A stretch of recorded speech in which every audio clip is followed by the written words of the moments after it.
أشهد أن لا إله إلا الله وأشهد أن محمدا رسول الله وأفوض أمري إلى الله إن الله بصير بالعباد حسبي الله لا إله إلا هو عليه توكلت وهو رب العرش العظيم قال الله تعالى في كتابه الكريم حكاية عن نبي الله موسى عليه السلام رب اشرح لي صدري ويسر لي أمري wahlul 'uqdatam min lisani yafqahu qawli. Para alim, para asatidah, para bapak dan ibu sekalian, hafizani wa hafizakumullah. Wabil khusus segenap pengurus masjid Al-Jihad yang semoga pengurusnya dan jamaahnya selalu dalam naungan rahmat, barokah, perlindungan serta bimbingan Allah Subhanahu wa taala. Amin Allahumma amin insyaallah. Masih melanjutkan kajian kita tafsir surah Al-Baqarah, sekarang ayat 60. Ayat 60. أعوذ بالله السميع العليم من الشيطان الرجيم وإذ استسقى موسى لقومه فقلنا اضرب بعصاك الحجر فانفجرت منه 12 عينا قد علم كل أناس مشربهم كلوا واشربوا من رزق الله ولا تعثوا في الأرض مفسدين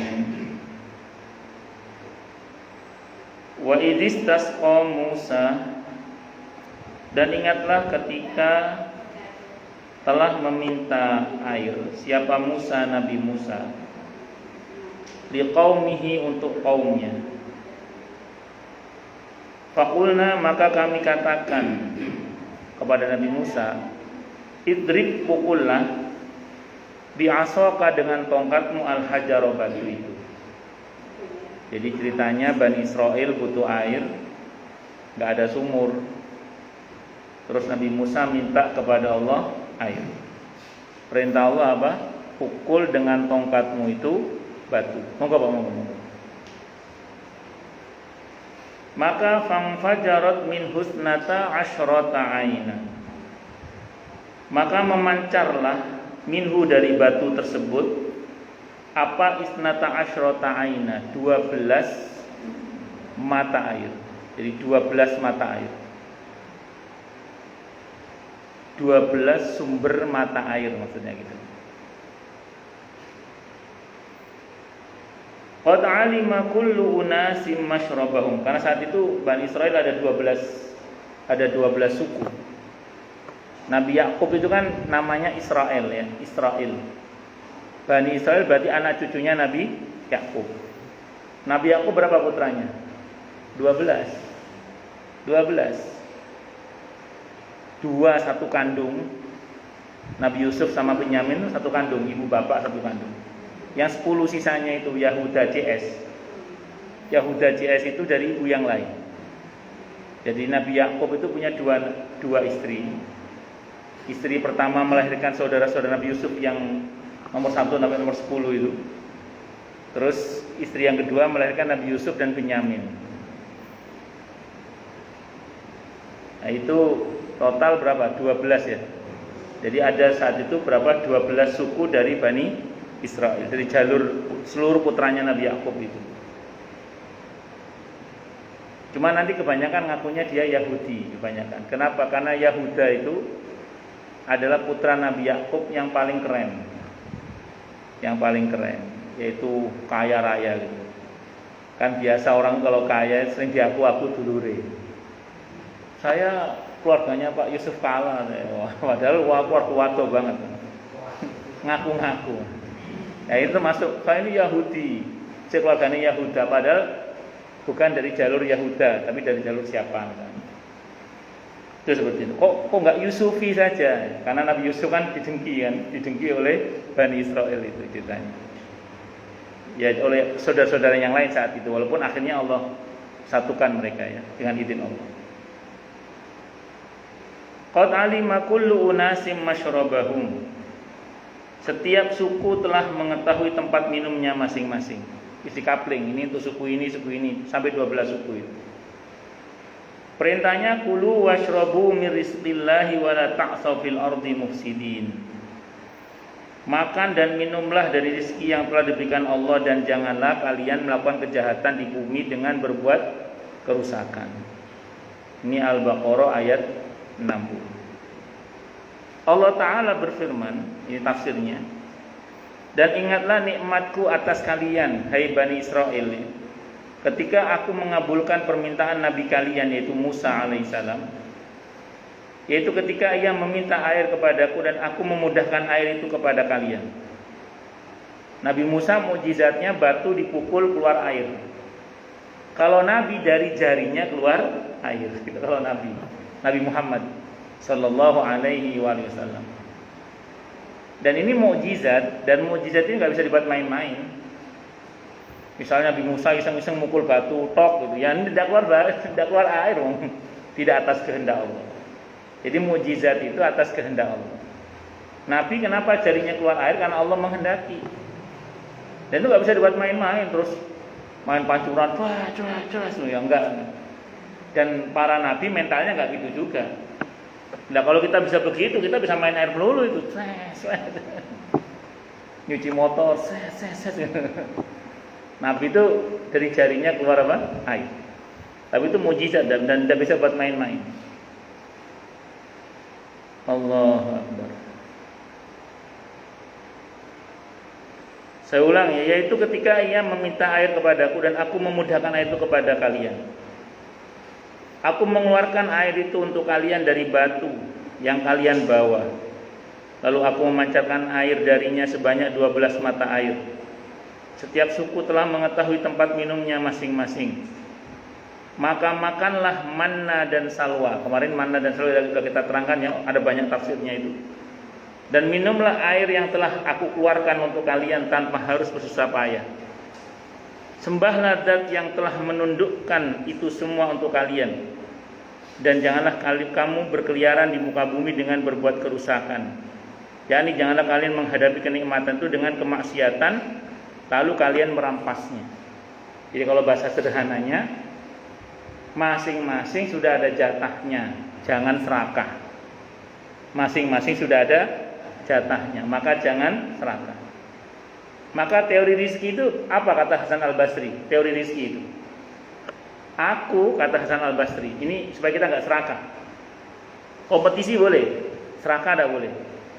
Kata Hasan Al-Basri, aku tidak pernah khawatir tentang rizkiku, karena apa yang menjadi hakku tidak akan tertukar ke orang lain, sebagaimana hak orang lain tidak akan tertukar ke diriku. Apa yang menjadi pekerjaanku tidak akan dikerjakan oleh orang lain, sebagaimana apa yang menjadi pekerjaan orang lain tidak akan aku kerjakan. Semuanya sudah dibagi. Jadi sebenarnya serakah itu kan lebih kepada karena tidak percaya pada pengaturan Allah tentang rizki, sehingga merampas hak orang lain, mengambil hak orang lain, nilep hak orang lain, korupsi, nipu, curang sana, curang sini, dan semua itu menjadikan dia mengharamkan jatahnya sendiri. Jadi kalau ada orang korupsi berhasil, sebenarnya kalau dia mau sabar dikit saja, tanpa korupsi dia dapat jumlah yang sama. Loh, itu jatahnya dia kok, buktinya dia berhasil mendapatkannya. Ada orang korupsi, misalnya ya 14M ini misalnya, atau berapa? 6 triliun atau berapa? Saya tahu pokoknya korupsi lah gitu. Saya kalau ngomong ini rawan soalnya sekarang kan angka-angka itu ditafsirkan aneh-aneh. Tapi tidak apa-apa, saya sebutkan aja. Misalnya yang korupsi 1 triliun kalau gitu ya. Misalnya, kalau satu kan tidak ada, yang 1 triliun tidak ada yang kan angka tertentu lah. Jadi begitu 1 triliun dia korupsi, sebenarnya kalau dia mau sabar dikit saja, dia akan tetap dapat 1 triliun juga, cuma dengan cara yang halal. Kalau dia mau sabar, cuman karena nggak sabar, korupsi. Karena memang jatahnya dapat juga, cuman dia telah mengharamkan jatahnya sendiri. Aslinya halal itu jatahnya dari Allah. Karena apapun yang datangnya dari Allah nilainya baik, nilai dasarnya. Cuman karena dia menggunakan cara-cara yang haram, maka jatahnya menjadi haram. Itu namanya mengharamkan jatahnya sendiri. Ada orang nipu, berhasil. Sebenarnya dia nggak nipu, sabar dikit saja, dia dapat itu sejumlah yang dia nipu itu, dapat dia. Cuman karena dia nggak sabar, akhirnya dia mengharamkan jatahnya sendiri. Orang nipu berhasil ada, yang gagal juga ada. Yang gagal memang bukan jatahnya. Yang berhasil memang jatahnya itu, cuman aslinya halal jatahnya itu. Cuman karena dia nggak sabar, akhirnya dia mengharamkan jatahnya sendiri. Itu yang tadinya rizki berubah menjadi istidraj namanya. Apa istidraj itu? Luarnya saja nikmat tapi dalamnya laknat. Sehingga cepat atau lambat harta itu atau kekuasaannya itu atau apapun yang nggak baik yang dia dapat dengan cara yang nggak baik itu, maksud saya, akan menjadi masalah bagi yang bersangkutan. Baik di dunia ini, yang pasti di akhirat nanti kalau dia tidak bertobat kepada Allah Subhanahu wa taala. Maka kita nggak usah khawatir Pak soal rezeki. Kita yang penting berusaha dengan baik dan benar, berusaha menempuh jalan yang halal dan thayyib, baik-baik sama Allah, undang pertolongan Allah. Kalau jatah kita nggak akan sampai ke orang lain, Pak, tenang. Kalau jatah kita tidak akan sampai ke orang lain. Tapi ya gitu, kalau jatah orang lain nggak akan pernah sampai kepada kita. Apa yang menjadi pekerjaan kita tidak akan dikerjakan oleh orang lain. Sebagaimana apa yang menjadi pekerjaan orang lain tidak akan kita kerjakan. Ada tetangga jualan bakso sukses, Anda tiru-tiru, belum tentu sama nasibnya. Itu perusahaan yang franchise itu loh, yang jualan opo bebek slamet tah, opo bakso kepala sapi tah, opo maneh rek. Sing franchise itu loh, apa itu? Kenapa Pak? Ya itu ya franchise itu. Terus Sabana atau apa macam-macam itu. Nyatanya nggak semuanya sama tuh nasibnya. Padahal usahanya sama. Oh ini lagi tren ini minuman boba dulu ya. Orang tiru-tiru, nyatanya nggak semuanya hidup. Ada yang lanjut, ada yang tidak lanjut.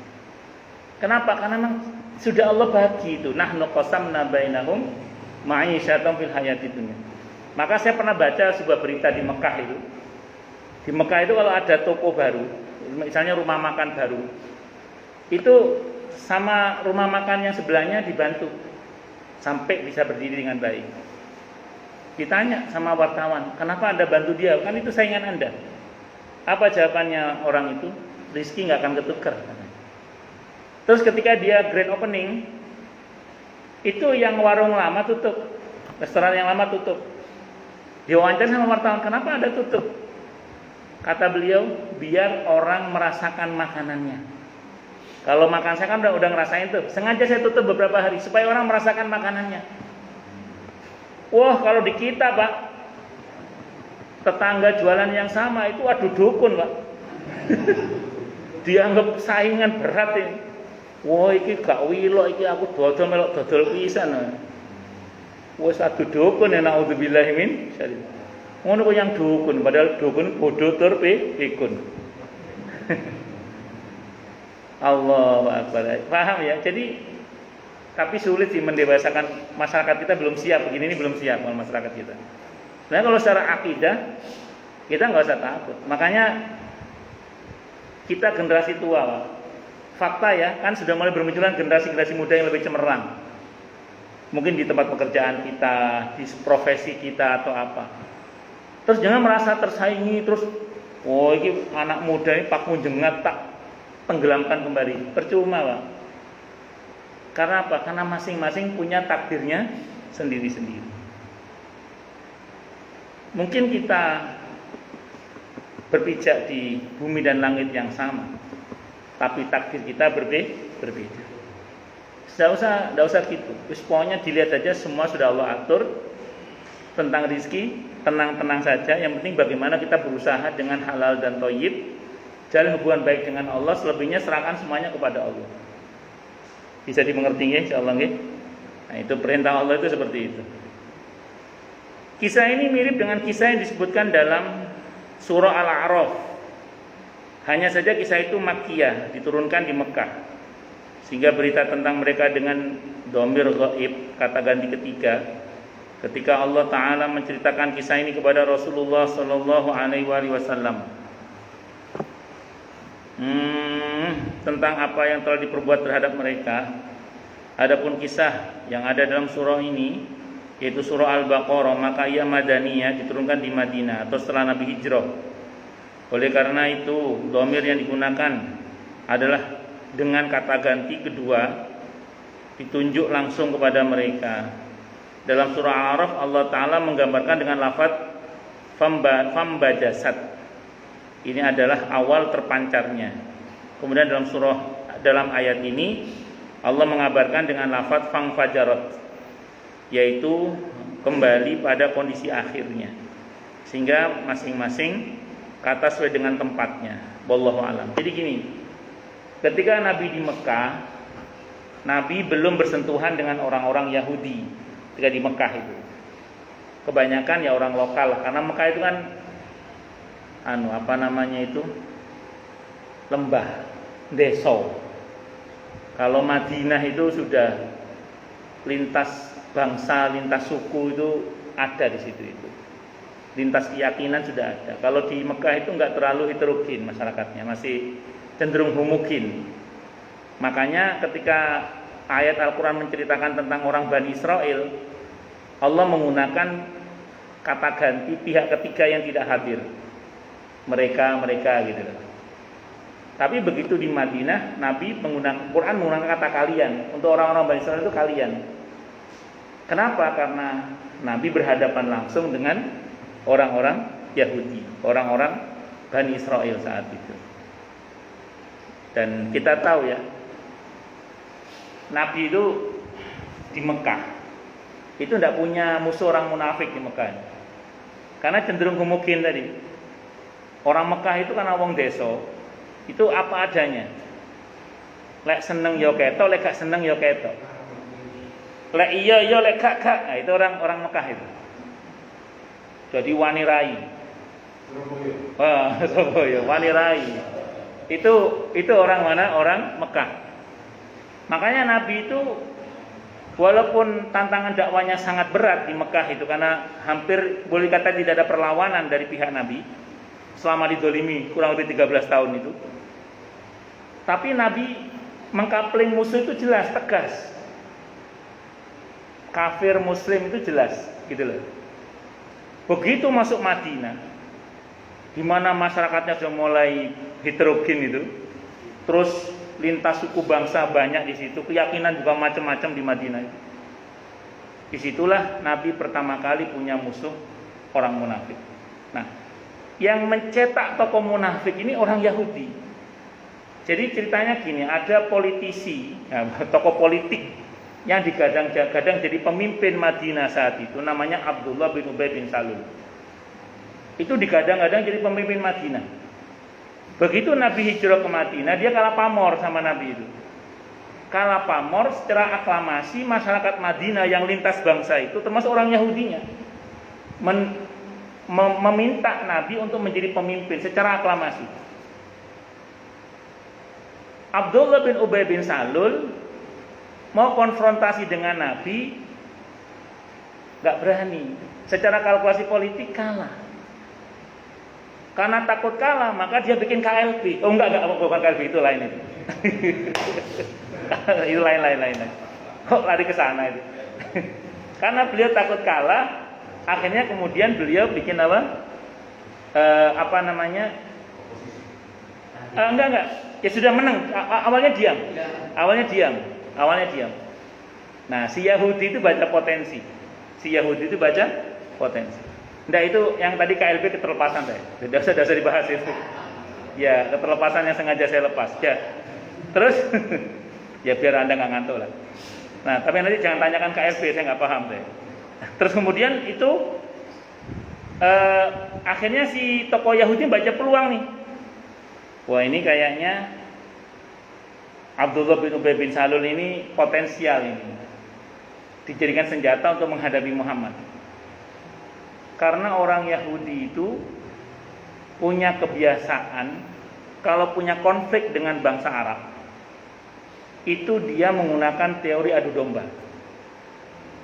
Jadi orang Yahudi di masa itu kalau orang Jawa Timur bilang wani selit kak wani rai. Nah, paham maksudnya ya? Saya terjemah ya. Beraninya di belakang, nggak berani di depan.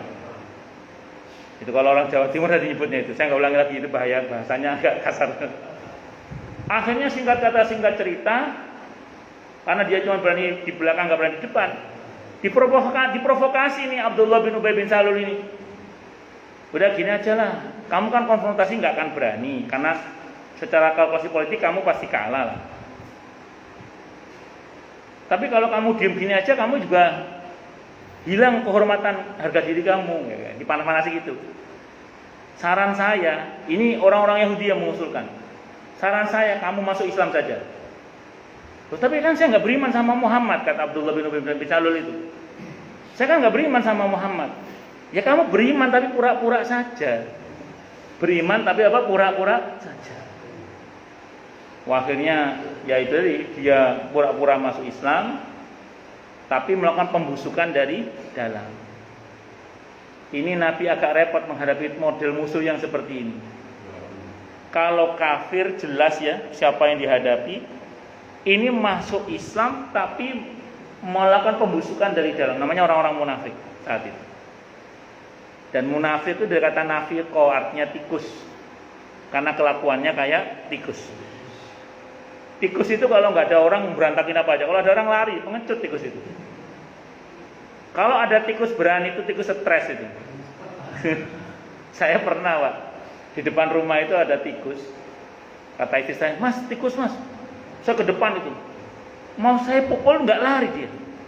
Saya curiga, ini tikus nggak lari ini. Stres itu. Ternyata betul. Saya deketin tikus itu batuk-batuk dia, Pak. Bener, hakim. Tikus itu batuk. Oh gitu. Iya betul. Iya enggak gitu, cuman batuk. Batuk ala tikus lah. Terus enggak jadi saya pukul. Kata istri saya, "Mas, kok enggak dipukul?" Mau saya pukul enggak tega saya, dia batuk katanya. Terus insya Allah besok mati ini. Insya Allah besok dia mati. Ternyata bener besok mati di situ dia, Pak. Ya, tikus itu Pak, tabiatnya pengecut, Pak. Kalau nggak ada orang berantakin apa saja. Begitu ada, lari dia. Tikus itu makan apa saja. Tempat yang rapi sekalipun kalau ada orang munafiknya rusak, Pak. Kalau ada tikusnya rusak. Mohon maaf ya, masjid sekalipun, Pak. Di sini nggak ada, tempat lain insya Allah. Masjid sekalipun kalau ada orang munafiknya rusak. Mohon maaf ya, apa saja. Terus tikus itu gigitannya bahaya. Apalagi kalau gigit kabel itu bisa konslet itu nanti. Apa kalau baju ya bolong. Kalau mau yang rusak gigitan. Terus kencingnya juga bahaya. Sampai bau ya bahaya. Artinya tindak tanduk, statementnya, perbuatannya orang munafik itu bahaya semua. Itu orang-orang munafik. Nah, model orang seperti ini di masa Nabi, Pak, nyebelin banget. Sampai sebagian sahabat minta izin, ya Rasulullah, izinkan saya membunuh Abdullah bin Ubay bin Salul itu. Kata Nabi, tidak usah. Dia itu temannya banyak, kata Nabi. Kalau dia kita bunuh, nanti fitnahnya besar. Muhammad membunuh umatnya sendiri. Kan dia ngakunya Islam toh? Tapi ya tadi nyebelin tadi itu. Terus kalau misalnya nanti kita bunuh dia, temannya pasti dendam, panjang urusannya kata Nabi. Dengar bapaknya mau dibunuh, anaknya Abdullah bin Ubay bin Salul itu menghadap kepada Nabi. Ini sahabat yang baik. Jadi bapaknya gento, preman, anaknya itu soleh bro. Datang sama Nabi, ya Rasulullah, daripada orang lain yang membunuh bapakku, mending aku saja yang bunuh bapakku. Karena kalau bapakku orang lain yang bunuh, pasti aku akan dendam sama orang itu. Karena aku adalah anak yang sangat berbakti pada orang tuaku. Daripada orang lain yang membunuh bapakku, mending aku saja yang membunuh bapakku. Kata Nabi, tidak usah. Entar lagi dia mati kok. Jadi biarkan dia nanti mati sendiri kata Nabi. Dan betul nggak lama dia mati. Nah, jadi itu Nabi yang pertama kali punya musuh siapa tadi? Orang munafik. Allah, itu di Madinah. Di Mekah Nabi nggak punya musuh orang munafik. Nah, orang munafik itu yang mencetak ya orang Yahudi itu di masa itu. Ya, di masa itu. Tokohnya namanya Abdullah bin Ubay bin Salul tadi. Allahu Akbar. Semoga Allah selamatkan kita dari sifat-sifat munafik. Amin Allahumma amin insyaallah. Dan semoga Allah selamatkan kita dari orang-orang yang munafik. Amin Allahumma amin insyaallah. Allahu Akbar. Terus surah Al-Baqarah, moga-moga Pak. Ayat 61. Sebelum masuk ke ayat 61 ada yang mau nanya dulu mungkin silakan. Kalau ada yang mau nanya dulu. Tanya, protes, marah boleh silakan. Kalau ada, kalau nggak ada saya teruskan. Jelas semua? Atau tidak jelas semua? saya teruskan ya. Wa id qultum ya Musa lan nasbiru ala ta'amin wahidin fad'u lana rabbaka yukhrij lana mimma tumbitul ardu min baqliha wa qisaiha wa fumiha wa adasiha wa basaliha. Qala atastabdiluna alladhi huwa adna billadhi huwa khair. Ihbitu misran fa inna lakum ma sa'altum. Dan ingatlah ketika kalian berkata, wahai Musa, kami tidak tahan hanya makan dengan satu macam makanan saja. Saat itu diberi makan apa? Manna dan salwa. Padahal itu makanan sehat itu. Kemarin ada di antara tafsirnya itu jenis burung puyuh sama madu. Atau sejenis makanan apa yang kemarin saya lupa itu. Yang intinya itu sehat lah pokoknya. Makanan yang sehat pokoknya gitu. Maka mohonlah kepada Tuhanmu untuk kami. Kalau bahasa kita, mereka ini protes. Mosok Musa dino mangane iki to. Yo capek lah, mbok sekali-kali makan yang lain gitu loh, kira-kira gitu. Akhirnya maka mohonkanlah kepada Tuhanmu untuk kami agar Dia memberi kami apa yang ditumbuhkan bumi, seperti sayur mayur, mentimun, bawang putih, kacang adas, dan bawang merah. Dia Musa menjawab, apakah kamu meminta sesuatu yang buruk sebagai ganti dari sesuatu yang baik? Pergilah ke suatu kota, pasti kamu akan memperoleh apa yang kamu minta. Ini Al-Baqarah 61. Kalau bahasa saya gini, dari Allah itu makanan sehat sudah. Yang dalam bentuk tadi burung puyuh atau madu atau makanan sehat yang lainnya. Kok kamu mau makan yang macam-macam? Yang kata Nabi Musa, bagaimana mungkin kamu itu lebih memilih yang tidak lebih baik, sementara yang Allah berikan itu sudah lebih baik. Nah, jadi gini ya, ini mohon maaf, kalau kata ilmu kedokteran ini yang saya baca, sebab kenapa orang sakit itu kalau nggak feel ya food, betul ya? Kalau nggak karena pikiran juga karena makanan. Jadi semakin beragam yang kita makan, itu sebenarnya potensial sakit sebenarnya. Nah, sebab kenapa banyak macam penyakit kan diantaranya karena sebab banyaknya macam makan. Makanya kalau Nabi itu punya rumus sederhana, makan minum yang penting jangan berlebihan. Nah, itu saya teringat ketika bapak saya sakit. Sama dokter itu nanya bapak saya, dok, boleh nggak saya makan kepiting? Boleh nggak saya makan cumi? Boleh nggak saya makan udang? Kata dokter, boleh Pak makan itu semua boleh, tapi jangan banyak-banyak. Jadi memang kata kunci sehat itu ya pada jangan banyak-banyak itu. Kalau banyak-banyak, ya nggak bagus untuk kesehatan kita. Saya punya jamaah sampai usia sepuh itu bisa makan daging kambing masih. Nah, beliau itu kalau makan nggak pernah banyak. Kata beliau itu gini, ya saya sengaja makannya nggak banyak udah supaya bisa menikmati lebih lama. Saya punya adik itu juga punya rumus. Kan saat itu saya makan durian sama adik saya. Saya makannya banyak, adik saya itu makannya nggak banyak. Saya bilang, kamu kenapa makannya nggak banyak? Ya yang enak itu jangan banyak-banyak. Kalau kebanyakan nanti jadi nggak enak lagi, kata dia gitu. Itu akhirnya saya rasa betul, Mas. Jadi kalau kita kan lagi enak kan kalap ya. Wah, semangan. Setelahnya malah jadi nggak enak kan. Ya keluhannya itu loh, ini itu kan. Nah, makanya Quran mengajarkan makan, minum tapi jangan berlebihan. Nah, jangan berlebihannya itu. Tapi kalau kata dokter itu, yang saya baca tapi ini, saya bukan ahlinya, saya baca aja. Dibandingkan food, feel itu lebih potensial menimbulkan penyakit. Jadi daripada makanan, pikiran itu lebih banyak menimbulkan penyakit. Saya ketemu dengan beberapa orang itu yang kemudian sakitnya itu nggak ketulungan lah, naudzubillah min dzalik. Itu di atas sebabnya ya karena pikiran.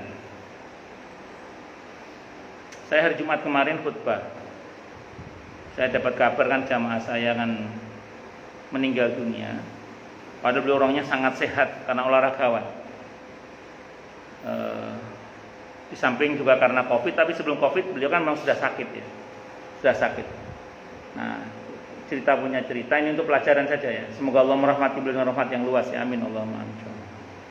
Ini buat pelajaran. Jadi ceritanya beliau ini besar harapannya kepada putranya. Karenanya putranya ini disekolahkan pilot. Sampai jual rumah. Karena sekolah pilot itu mahal. Sampai jual rumah, terus pindah ke perumahan yang sebelahnya yang mungkin lebih murah lah istilahnya gitu. Terus kemudian dia sekolahkan anaknya itu sampai lulus jadi pilot. Begitu lulus pandemi. Sudah kebayang ya? Dibelan-belani anak sekolah pilot sampai lulus, sampai jual rumah. Begitu lulus pandemi. Begitu pandemi, jangankan pilot yang baru, pilot yang lama saja nganggur. Ngeluh bapak irek, pusing bapak ini ngeluh, mikir sampai jadi sakitnya. Padahal orangnya olahragawan gagah, sangat sehat secara fisik, pikirannya abot, gak kuat Pak. Paham nggak mboten? Iya. Makanya ini sering saya sampaikan ya, tidak hanya Anda tapi juga saya. Mikir itu harus, stres jangan. Jadi mikir itu harus, stres jangan. Kenapa mikir harus? Ya karena perintah berpikir ada dalam Al-Quran. Bahkan kata para ulama, jumlah perintah berpikir dengan jumlah perintah berzikir itu hampir sama jumlahnya. Jadi jumlah perintah berpikir dan jumlah perintah berzikir itu hampir sama.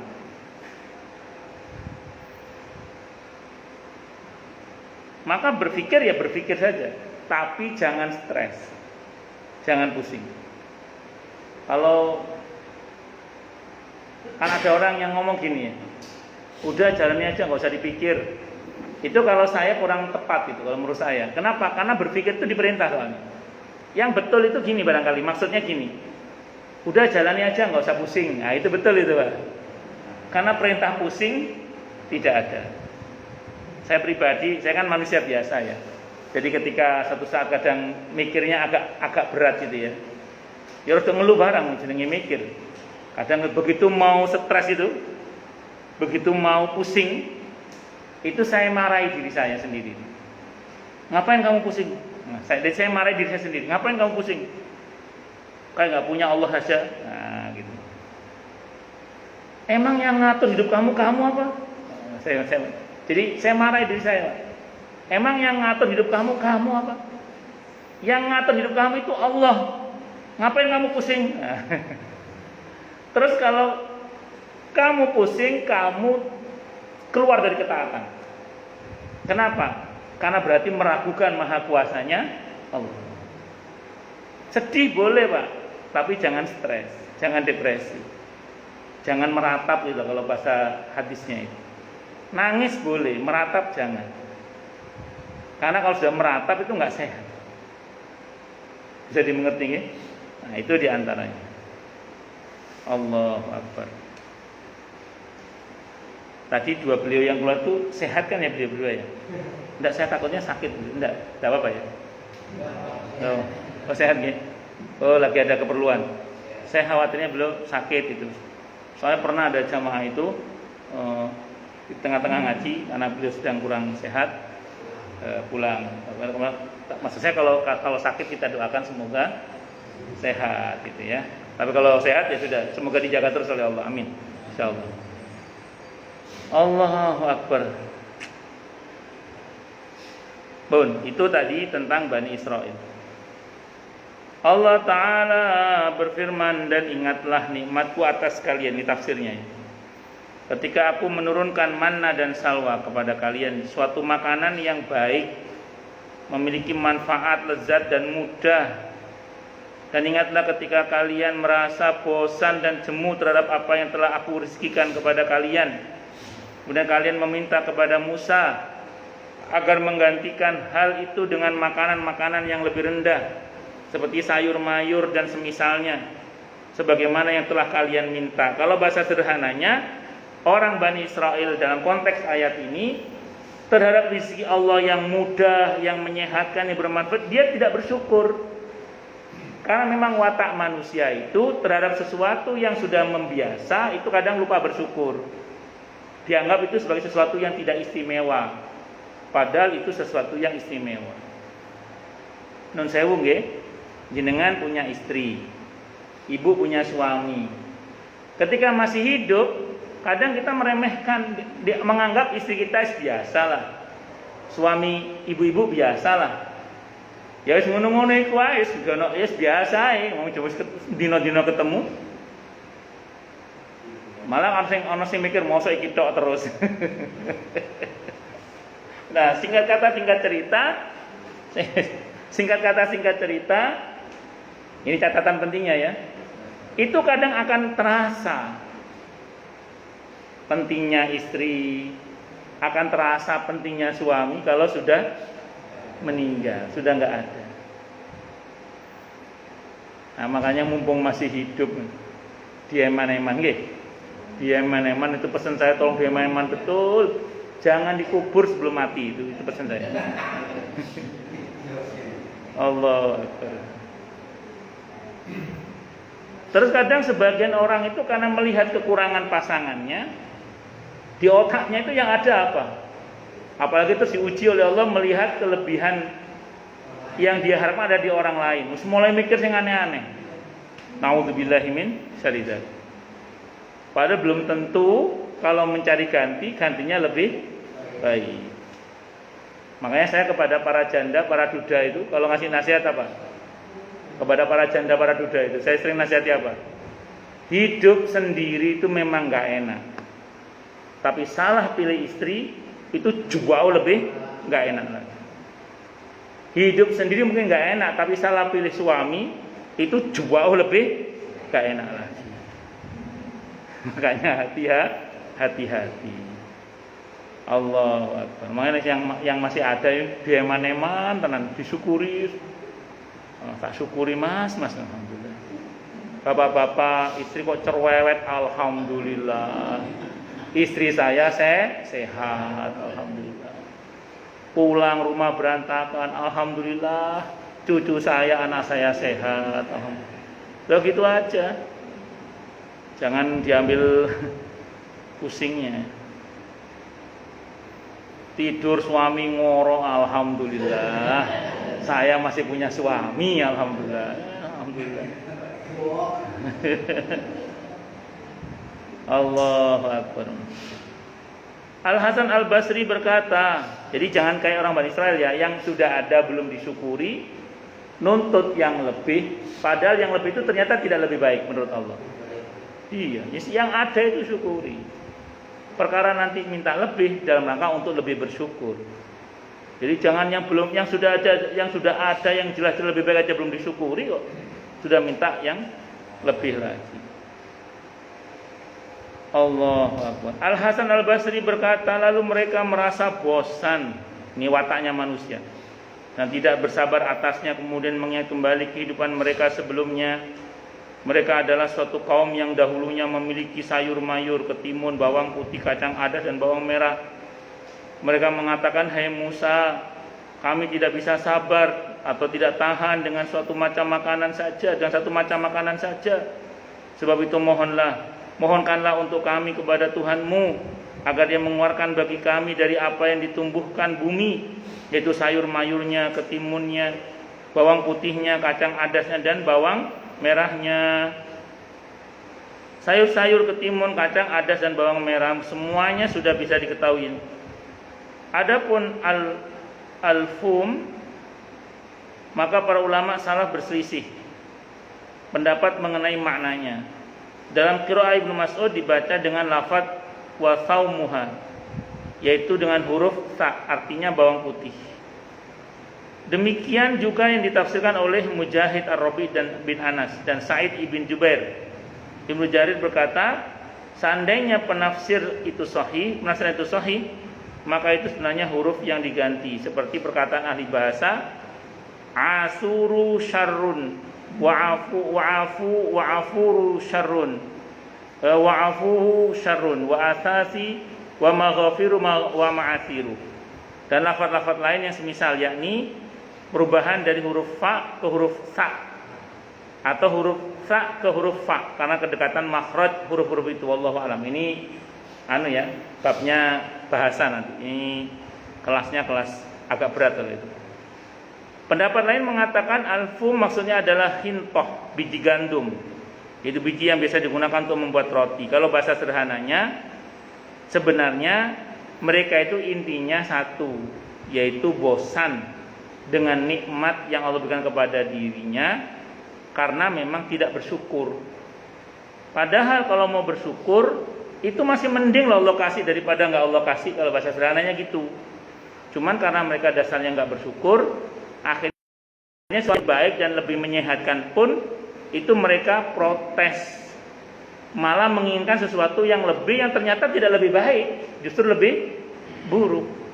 Ya kayak gini loh, ada orang cukup dengan air sebotol, minta air sedanau, kira-kira apa yang terjadi? Banjir, kan gitu kan? Jadi kalau cukup dengan sebotol, jangan minta sedanau, kecuali kita punya danau. Kalau kita cukupnya dengan air sebotol, kita minta segalon masih mending lah. Jadi jangan berkata, kamu kan cukup sebotol, kenapa minta segalon? Ya untuk dibagi ke orang lain, Bambang. Jadi itu maksudnya. Bisa dimengerti maksudnya ya. Jadi kalaupun kita ingin lebih, itu karena kita ingin berbagi gitu loh. Jadi bukan karena untuk diambil sendiri. Karena kita ingin bermanfaat bagi banyak orang gitu maksudnya. Tapi yang ada syukuri dulu. Jangan yang ada belum disyukuri terus pengen lebih, sementara ternyata yang lebih itu ternyata tidak lebih baik. Itu loh, itu rumusnya itu. Allahu Akbar.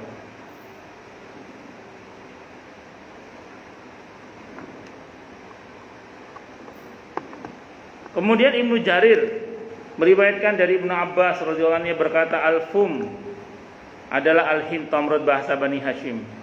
Mereka mengatakan bahwa dalam bahasa kuno lafaz faumulana artinya ikhtabizu, buatlah roti untuk kami.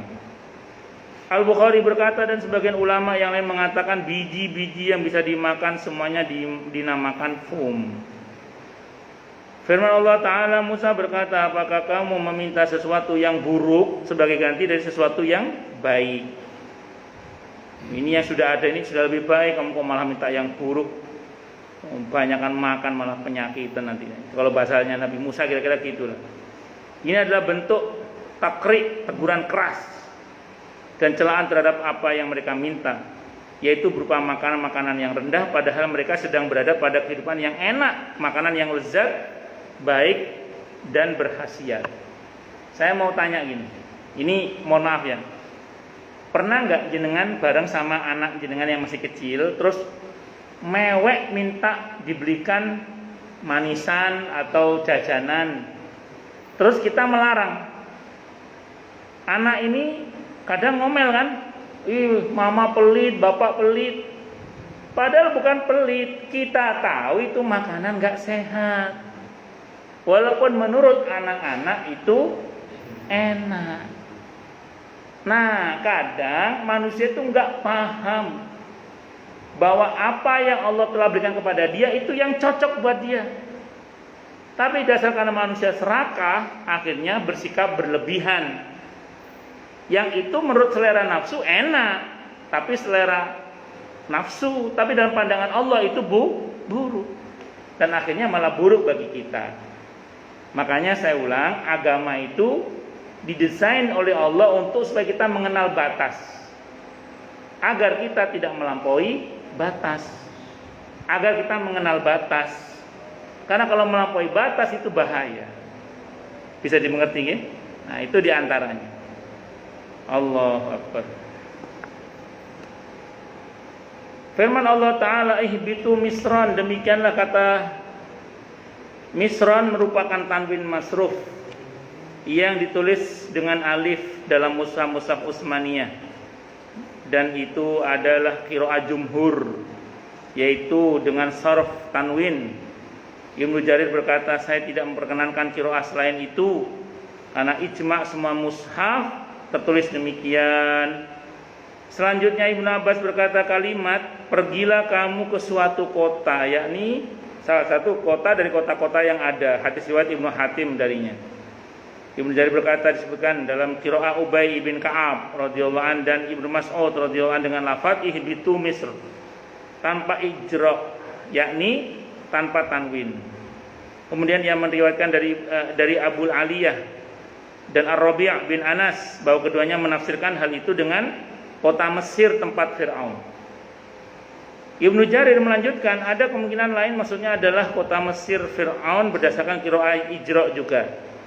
Ini termasuk dalam bab ittiba, mengikuti pada penulis mushaf, sebagaimana firman Allah Ta'ala qawariro, itu diantaranya. Ini babnya tentang lafaz ya, tentang lafaz Misr, maksudnya ini kota Mesir atau Palestina kalau sekarang, karena dulu jangkauannya memang sampai bumi Syam itu ya sampai sana, itu seperti itu.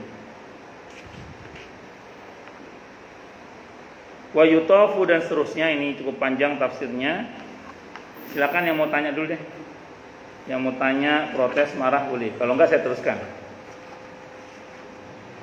Enggak. Assalamualaikum warahmatullahi wabarakatuh. Kembali yang dari Al-Baqarah ayat 60 dan juga ya. Nggih. Tentang orang munafik. Nggih.